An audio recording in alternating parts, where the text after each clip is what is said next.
రాష్ట్ర వ్యాప్తంగా ఇంటర్మీడియట్ విద్యార్థులకు కూడా మధ్యాహ్న భోజన పథకం చేపట్టాలనే నేపథ్యంతో ఈరోజు డొక్కా సీతమ్మ మధ్యాహ్న భోజన పథకం అయితే నేటి నుంచి అయితే ప్రారంభమైంది చెప్పొచ్చు. ఈ నేపథ్యంలోనే విజయనగరం జిల్లాలో ఉన్నటువంటి ఇంటర్మీడియట్ కాలేజీలో కూడా ఈరోజు అదే క్రమంలో అయితే ప్రారంభమైన పరిస్థితులు ఉన్నాయి. ఈ క్రమంలోనే ఏ విధంగా భోజనాలు అనేవి ఉన్నాయి, పిల్లలు ఏ విధంగా తిని ఆనందపడుతున్నారు, అసలు ఈ మధ్యాహ్న భోజన పథకం పిల్లలకి ఎంతవరకు ఉపయోగపడుతుందని వీటి కోసం మరిన్ని వివరాలు ఆ పిల్లల మాటలను అడిగి తెలుసుకునే ప్రయత్నం చేద్దాం రండి. ఎలా ఉంది భోజనం, ఎలా ఉంది, తిన్నా కదా, ఏమేమి పెట్టారు, ఎలా ఉంది? మా కాలేజ్లో ఇవాళ మధ్యాహ్న భోజనం పథకం జరుగుతుంది. ఇక్కడ వైట్ రైస్, స్వీట్ పొంగల్, ఇంకా ఆలు కుర్మా పెట్టారు.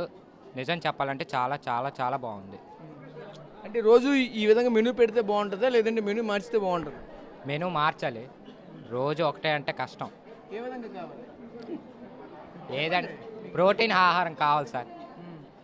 లైక్ మా కస్ప స్కూల్లో పెట్టినట్టు అక్కడ అయితే సోమవారం ఒక మెనూ, మంగళవారం ఒక మెనూ, బుధవారం ఒక మెనూ, వారానికి ఒక మెనూ పెడతారు. ఇక్కడ అంతే సేమ్ అలాగే ఉంది. చాట్లో బయట ఎదిగించారు. ఈ ఫుడ్ ఏముంచో మంచి ప్రోటీన్ ఇస్తుంది. మధ్యాహ్నం కూడా చదవడానికి బలాన్ని ఇస్తుంది. ఇక మాకు నీరసాలు, జ్వరాలు అలాంటివి రావు. Thank you of all government. అంటే ప్రజెంట్ ఇప్పుడు ఎలా ఉంది? ఇప్పుడు ఆ స్వీటు, అలాగో కర్రీ, ఒక సాంబార్ పెట్టారు కదా, అవి ఎలా ఉన్నాయి? చాలా బాగున్నాయి, సూపర్గా ఉన్నాయి. ఇలాగే రోజు పెడితే మేము రోజు చక్కగా తింటాం, డిసిప్లైన్గా చదువుకుంటాం. నువ్వు చెప్తాము ఎలా ఉంది ఏంటి? బాగుందని ఏమేమి పెట్టారు? చక్కెర పొంగలి, రైసు, సాంబార్, ఒక కర్రీ, బంగాళదుంప కర్రీ పెట్టారు. ఎలా ఉంది? బాగుందని. బుజ్జి నువ్వు చెప్పరా బుజ్జి, ఎలా ఉంది ఏంటి? రైస్ ఎలా ఉంది, చక్కెర పొంగల్ ఎలా ఉంది, కర్రీ ఎలా ఉంది, సాంబారు పెట్టారు కదా, పప్పు ఎలా ఉన్నాయి? బాగానే ఉన్నాయి. అన్నము, రైస్, బంగాళదుంప కర్రీ, చక్కెర పొంగలి బాగానే ఉన్నాయి. తల్లి నువ్వు చెప్పరా తల్లి, ఎలా ఉంది ఏంటి చెప్పు. బాగానే ఉంది. రైస్, కూర అండ్ చక్కెర పొంగల్ కూడా బాగానే ఉంది. చూసాం కదా, అదేవిధంగా పిల్లలతో పాటు డిస్ట్రిక్ట్ కలెక్టర్ కూడా ఒక పక్క పిల్లలతో పాటు తింటున్న పరిస్థితి కనిపిస్తుంది. అంటే ఏ విధంగా ఉంది అని ఈరోజు ఈ పథకాన్ని అయితే ప్రారంభించి దీని పట్ల అయితే మాత్రం దాని ఫీడ్బ్యాక్ కూడా తెలుసుకోవడానికి ఆయన కూడా పిల్లలతో కలిసి భోజనం చేస్తున్న పరిస్థితి కనిపిస్తుంది. అయితే మరిన్ని వివరాలు ఆయన మాట్లాడి తెలుసుకునే ప్రయత్నం. సార్ చెప్పండి సార్, ఎలా ఉంది ఏంటి, భోజనాలు ఎలా ఉన్నాయి? తింటున్న పిల్లలతో పాటు తింటున్నారు కదా, చాలా సంతోషం. ఈ సందర్భంలో ఎలా ఉంది ఏంటి? ఇది అంతా చాలా హ్యాపీగా ఉంది. పిల్లలతో పాటు కలిసి భోజనం చేయడం అనేది చాలా ఆనందకరమైన విషయం. ఇది నిజంగా ఈ మంచి కార్యక్రమం, ఇది మంచి కార్యక్రమాన్ని ప్రారంభించి పేద పిల్లలందరూ కూడా మధ్యాహ్నం కడుపు నిండే కార్యక్రమం ఇది. నిజంగా ఇది చాలా మంచి విషయం. ఇది అందరూ పిల్లలందరూ కూడా సద్వినియోగం చేసుకుంటారని నేను మనస్ఫూర్తిగా కోరుకుంటున్నాను. Okay right sir.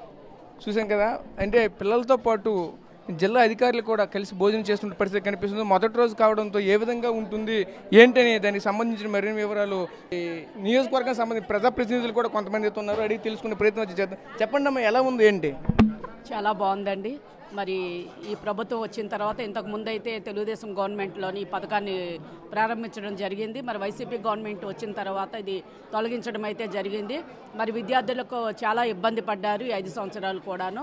మరి ఈ ఉమ్మడి ప్రభుత్వం వచ్చిన తర్వాత నాయకులందరూ కూడా పిల్లల భవిష్యత్తు గురించి, వాళ్ళ ఆరోగ్యం గురించి ఆలోచించి వాళ్ళకి మంచిగా పౌష్టికాహారం ఇవ్వాలి, వాళ్ళు మంచిగా చదువుకొని మంచిగా అభివృద్ధి చెందాలి ఒక మంచి ఉద్దేశంతో ఒక పెద్దలందరూ కూడా మంచి నిర్ణయాన్ని తీసుకొని ఈరోజు పిల్లలకి, ఇప్పుడు గవర్నమెంట్ స్కూల్ అంటేనే మనకు అందరికీ తెలుసు ఫైనాన్షియల్గా కొంచెం అందరూ కూడా మంచిగా ఉండలేరు. వాళ్ళు పొద్దున్న లేచి ఈ క్యారియర్లు తెచ్చుకోవాలి, లేదు మళ్ళీ బయట లంచ్ చేయాలి, చాలా ఇబ్బంది. ఇది చాలా పిల్లలందరికీ కూడా చాలా మంచి అవకాశాన్ని ఇచ్చారు. మరి ప్రభుత్వానికి మా అందరి తరపున కూడా మేమందరం కృతజ్ఞతలు తెలుపుకుంటున్నాము.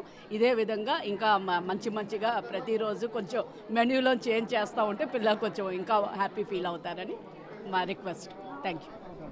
చూసాం కదా, అయితే ప్రజాప్రతినిధులు అలాగే సంబంధించినటువంటి అధికారులు, పిల్లలు అందరూ కలిసి ఈరోజు భోజనం చేస్తున్నటువంటి పరిస్థితి కనిపిస్తుంది. ఎందుకంటే ఈరోజు ప్రధానంగా చూసుకుంటే ఏదైతే చక్కెర పొంగల్తో పాటు ఒక గ్రేవీ కర్రీ కూడా పెట్టారు, పప్పు అన్నము, అలాగే రైస్, వైట్ రైస్, ఈ 3 రకాలుగా పెట్టయితే మాత్రం ఈరోజు డొక్కా సీతమ్మ మధ్యాహ్న భోజన పథకం ఏదైతుందో ఆ పథకంలో భాగంగా ఈరోజు 3 రకాలుగా ఈరోజు పిల్లలకు పెట్టినటువంటి పరిస్థితి అయితే కనిపిస్తుంది. అయితే ప్రతి ఒక్కరు కూడా ఈరోజు పిల్లలు కూడా చాలా బాగుందని చెప్పుకొస్తున్నటువంటి పరిస్థితులు కూడా కనిపిస్తున్నాయి. అయితే ఇటువంటి కార్యక్రమం కార్యక్రమం చేయడం పట్ల అయితే చాలా ఆనందంగా ఉందని చెప్తున్నారు. అయితే గతంలో చూసుకుంటే ఇటువంటి కార్యక్రమం అయితే చేసేవాళ్ళు, ఇటువంటి కార్యక్రమాలు అయితే కంటిన్యూగా ఈ విధంగా చేస్తే బాగుంటుందని అయితే చెప్పుకొస్తున్న పరిస్థితి కనిపించింది. ఈరోజు ఇటువంటి కార్యక్రమం అయితే మాత్రం చాలా గొప్ప విషయం అని చెప్తున్నారు. ఎందుకంటే ఇంటర్మీడియట్ పిల్లలకైతే ఈరోజు చాలా గవర్నమెంట్ కాలేజీలో చదువుకున్న పిల్లలంతా కూడా ఎక్కువ మంది పేద పిల్లలే ఉంటారు. కాబట్టి ఈరోజు ఇంటికాడ తల్లిదండ్రులు కూడా ఒక క్యారేజ్ కట్టవలసిన అవసరం లేకుండా అయితే మాత్రం ఈరోజు వాళ్ళకి పెద్ద శ్రమ కూడా తప్పిందని ఒక వ్యక్తి చెప్పుకొస్తున్న పరిస్థితి కనిపిస్తుంది. ఏదైతే ప్రధానంగా చూసుకుంటే పిల్లలకైతే ఈరోజు ఇటువంటి పౌష్టిక ఆహారం అందించిన పట్ల అయితే మాత్రం పిల్లలు కూడా హర్షం వ్యక్తం చేస్తున్నటువంటి పరిస్థితి కనిపిస్తుంది. ఏదైతే ఈ యొక్క కార్యక్రమం ఈ డొక్కా సీతమ్మ మధ్యాహ్న భోజన పథక కార్యక్రమం అయితే చాలా చక్కగా ఉంటుందని అయితే పిల్లలు కూడా హర్షం వ్యక్తం చేస్తున్న నేపథ్యం అయితే కనిపిస్తుంది. కెమెరా పర్సన్ నాయుడుతో రాజేష్, RTV విజయనగరం నుంచి. మరిన్ని వీడియోస్ కోసం ఛానల్ ని సబ్స్క్రైబ్ చేయండి. లేటెస్ట్ అప్డేట్స్ కోసం వాట్సాప్ ఛానల్ ని ఫాలో అవ్వండి. ఆ లింక్ డిస్క్రిప్షన్ లో ఉంది.